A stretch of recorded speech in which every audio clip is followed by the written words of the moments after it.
Hujambo na karibu ndani ya JCTV, kilichombo chako cha habari cha mtandaoni kutoka mjini Johannesburg nchini Afrika Kusini. Hapa tunakuletea taarifa sahihi za haraka na zenye uhakika kutoka Jamhuri ya Kidemokrasia ya Kongo na zile ambazo zinamgusa mkongomani aliye nje ya Jamhuri ya Kidemokrasia ya Kongo. Tunakuletea habari za siasa, uchumi, mazingira, jamii, michezo na kadhalika. Ndani ya taarifa zetu utapata uchambuzi kutoka kwa wachambuzi wetu, lakini pia ripoti mbalimbali kutoka kwa maripota wetu. Leo ni Jumamosi, Aprili 18, 2026.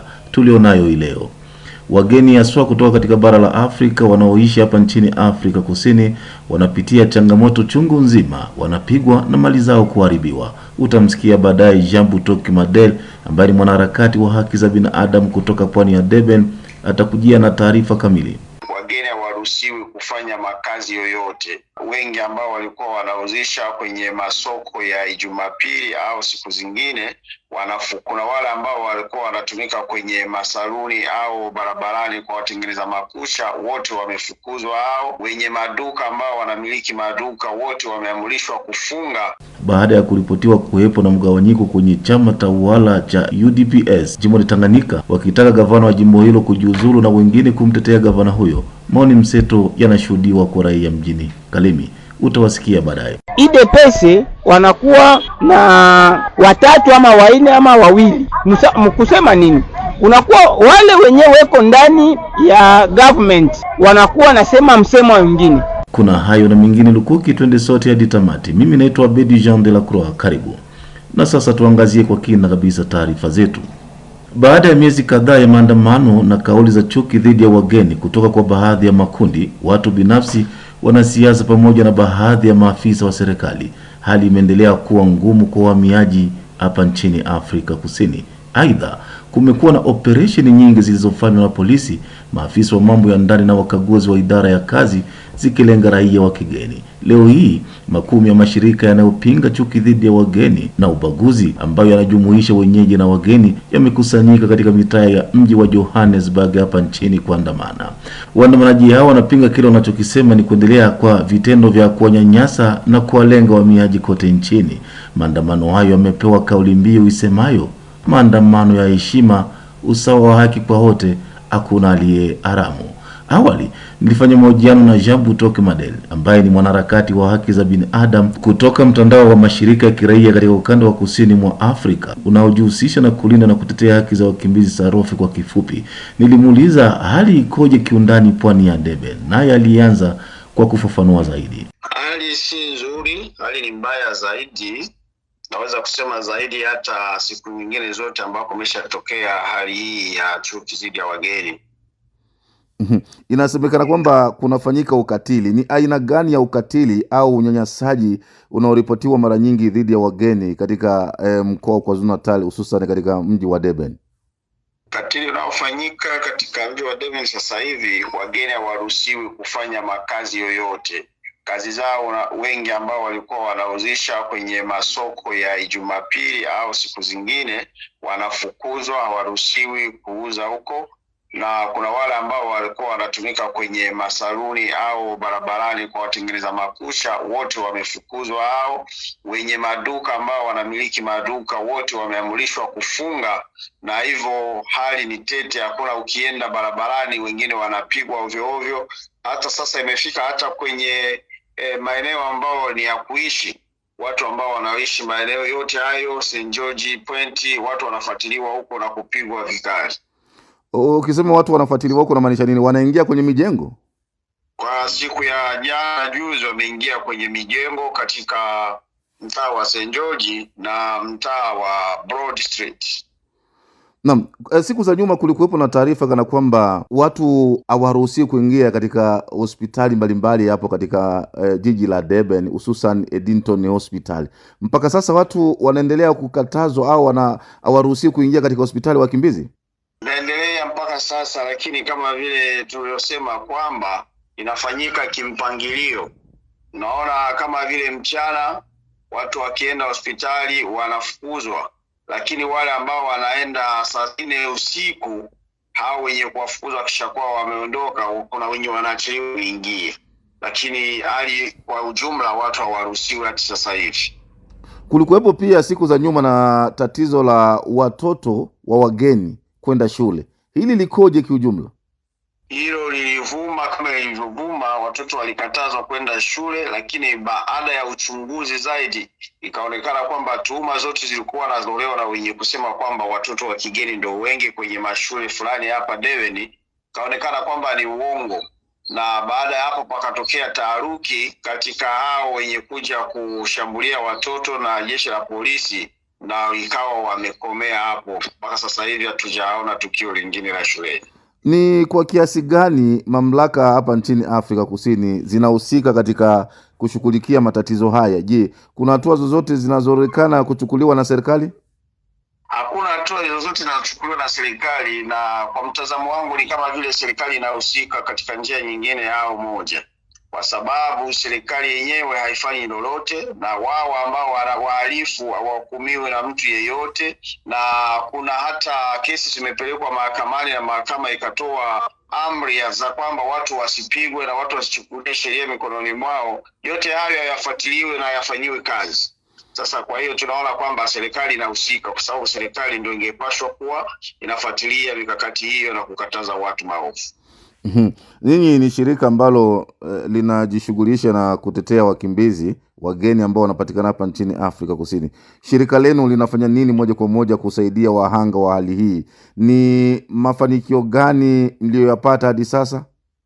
Sisi shirika letu tunafanya kazi kubwa, tunayofanya ni kutoa habari, kulalamika kama hivi kwenu nyinyi watangazaji, kuambia hali halisi inayotokea, kwa sababu hii hali hairipotiwi popote. Sisi tunatoa ripoti zenye kuwa na vigezo kamili za hali halisi, na kuna wakati tunasaidia wale wenye ambao wanawashirika. Kama hivi naweza kuambia kuna shirika letu mojawapo hapo Durban, Africa Work, ambalo linasaidia wale wote waliofukuzwa hospitalini na wana magonjwa ya kuchukua madawa kila mwezi. Wao wanashughulika hivi sasa hivi, wanawapa vibali ambao wanaenda kwenye private hospital na kliniki kuchukua madawa.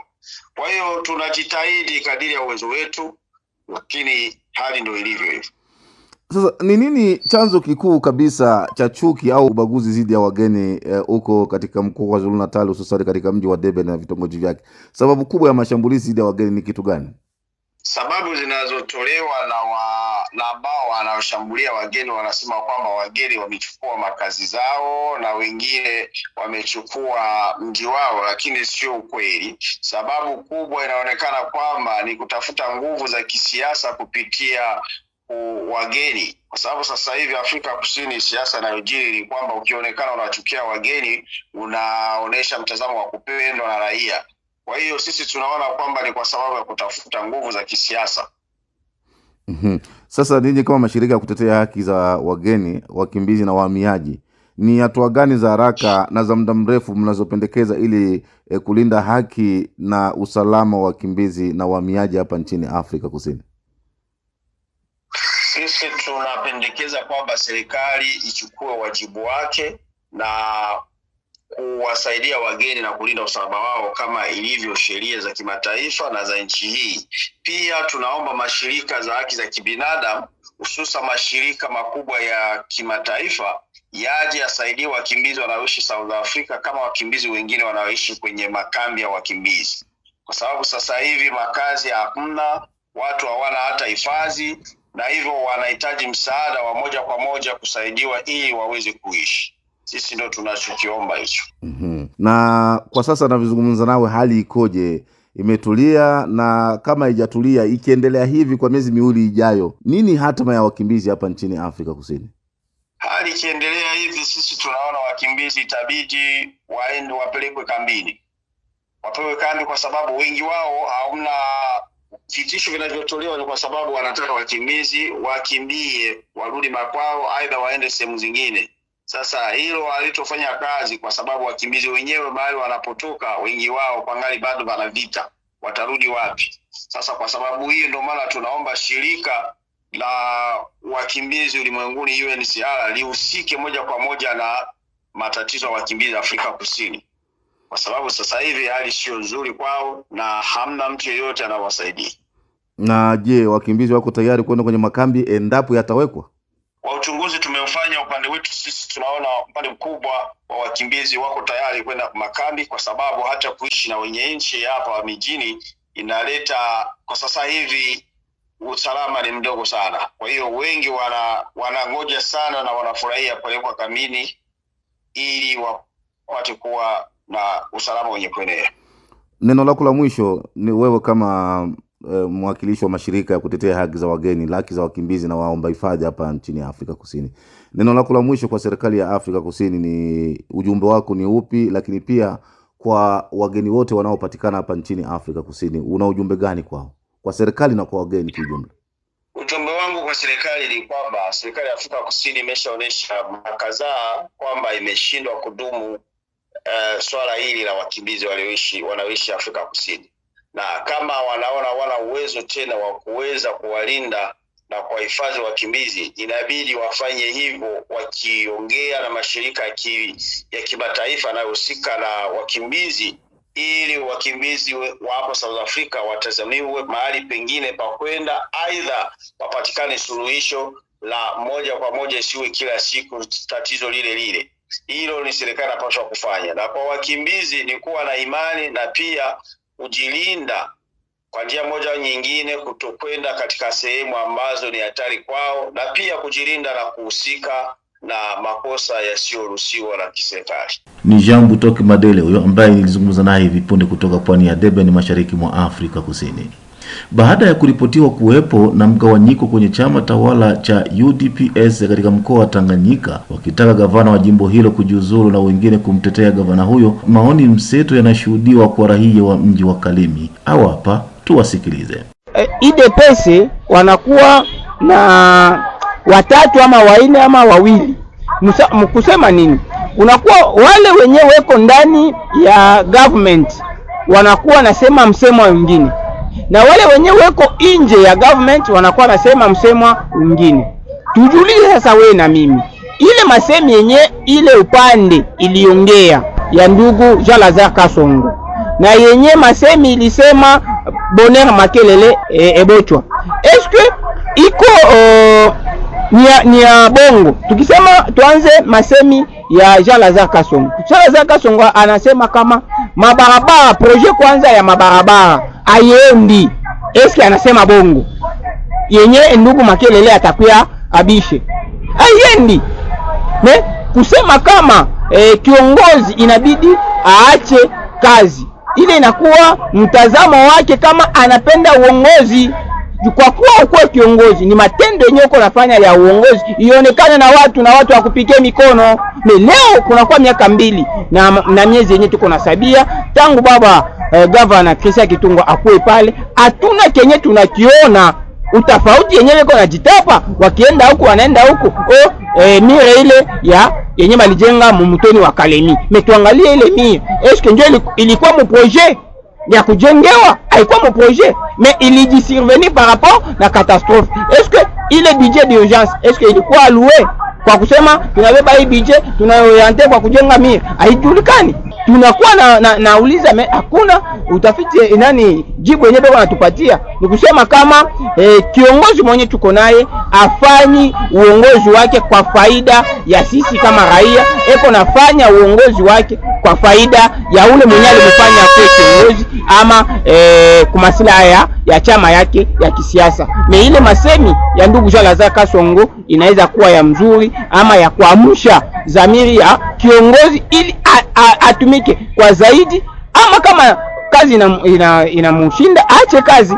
Parapo na baba Makelele, ataongea vile kisa aliongea kusema ajuu ile masemi ya ndugu Jean Lazare Kasongo, parce que yeye anajikuta yuko ndani ya administration, alipewa kazi.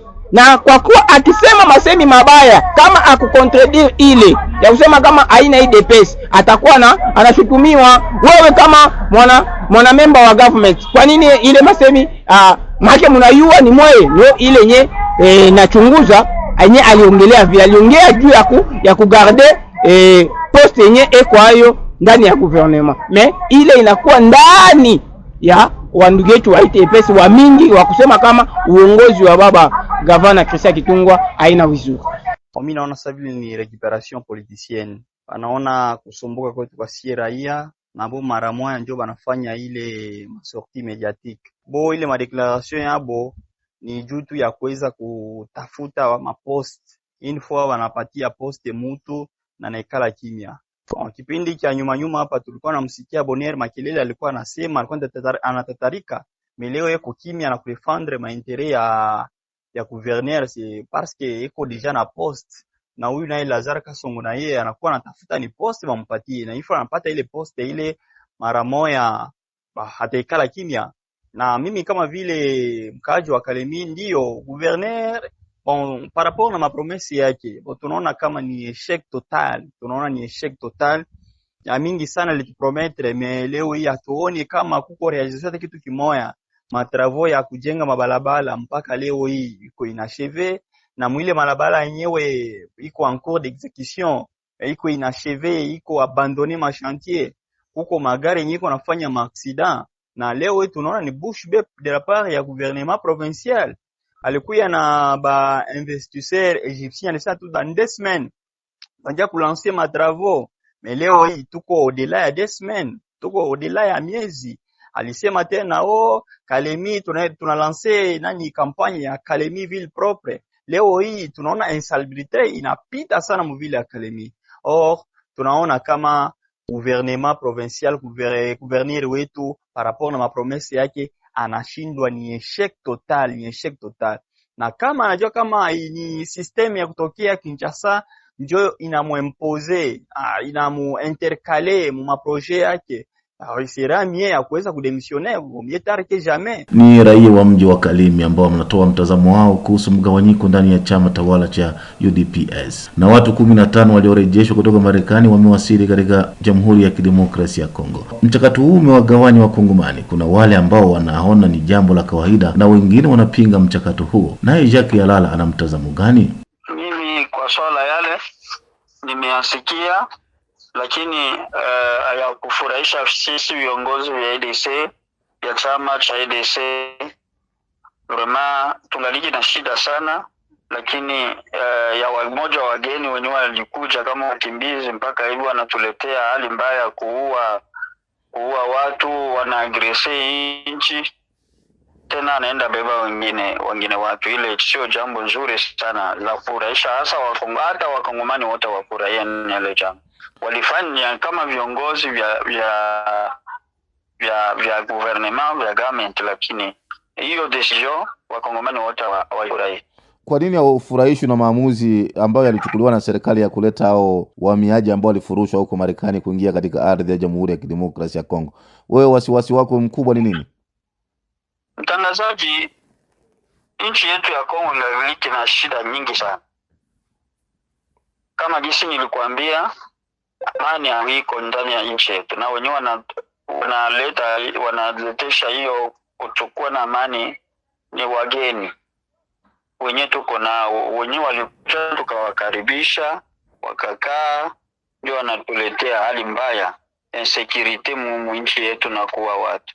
Cha pili, maendeleo ya nchi haiko, tutaanza kuleta wengine watu waje, na government inashindwa kulisha kukamata responsibility ya watu wake.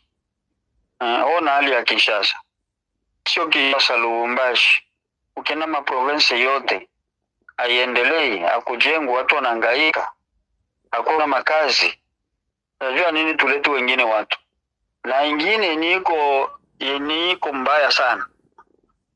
Kongo ya kwa na identite, wale wanakuja vile wanakuwa wakongomani, juu hawana identite, hakuna control kama nchi zingine zenye zinakuwa kazi na control, wanapatia wenyeji wao, wasitwaye wao ma identite. Kwetu hakuna identite, ukiingia unaingia vipi na unakuwa mkongomani, kisha miaka 2 watakuwa wakongomani. Lakini idadi yao ni ndogo, wako 15 tu. Hao wadogo nani watawalisha, nani watawalipia pesa za kuwalipia hoteli, wako 15, kesho watakuwa 13, kesho yake watakuwa 100, na ile ni kasheshi. Gharama zote zinachukuliwa na serikali ya Marekani. Sasa serikali ya Marekani, lakini kwa hali yenyewe tuko nayo ndani ya nchi yetu sio mzuri. Hatujakuwa ready kwa kupokea wageni. juu atuya resoudre kwanza maprobleme yetu binafsi ya wageni wenyewe wanaleta kasheshi ku eastern ya DRC. Sasa tunaenda bebana na wengine wageni. Unaona hiyo ni kweli, mtangazaji? Wamoja wanatuletea shida mpaka wanaanza omba udongo. Ulishasikia mgeni aombe udongo katika nchi yetu?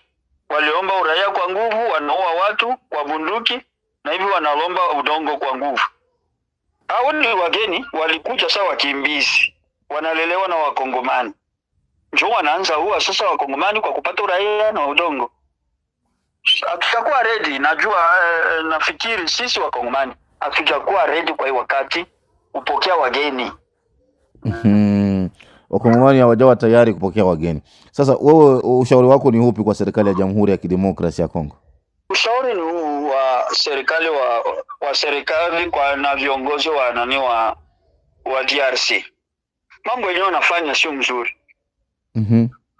Wewe sisi tungaliki na shida moja na wengine wageni nyatu ya malizi.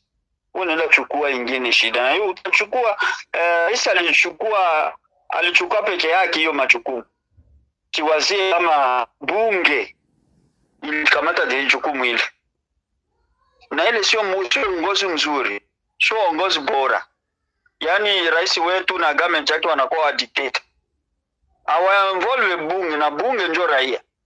Bunge ndio inaangaliaka kwa hivi sasa tuko pre kwa kukamata kuchukua wageni. Lakini yeye anachukua majukumu, anaenda kule kusinye, watu wanasikia kama jinsi unasikiaka tuko mativi kubarajo, na wabunge pia wanasikiaka vile. Ni government yenyewe haiko democratic. Yaani rais anakuwa autocratic, dictator. Ile na sisi Wakongomani tusikuwa tunakubali ile. Kuongeza mzigo kwa nyingine mzigo. Hatutamaliza kwanza imoja shida, nyingine natuingilia. Na awango 15 tu, wengine wangali watakuja. Ile ni Kongo ya kwanza. Wengine wangali wataingia. Hata ndiza Wakongomani hao Wanyamulenge. Wao wanafanya manifestation ku White House. Kusema kama yeye Tshisekedi ni dictator na waua. Hao ni wakimbizi na wajakubaliwa uraia wao na Wakongomani. Lakini wanaanza ita rais wa nchi ya Kongo na government ya Kongo ni wa dictator. Wangaliki na status ya wakimbizi, akuyakuwa mtu mwenye na nationality pale. Juu hata wawe na nationality, nchi na kwa kina nyanganya nationality. Kwa ule mgeni mwenye alipata nationality, ukienda mubaya wanakuja nganya, unaoshwa kwenu. Si Kongo tu, kuna nchi nyingine za Afrika ambazo tayari zimepokea wahamiaji hao haramu ambao wamefukuzwa Marekani. Sawa, zile nchi zimepokea sawa. Eswatini wana sheria, walishajitia safi kwa sheria. Sisi kwetu hakuna sheria na hakuna identity.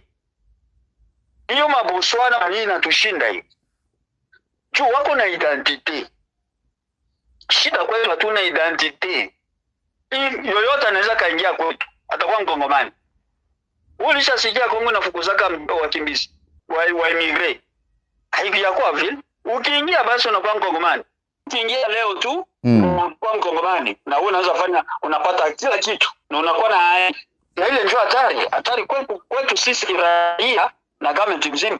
Ni mwisho wa habari zetu. Naitwa Bedi Jean de la Croix. Kwaheri kwa leo.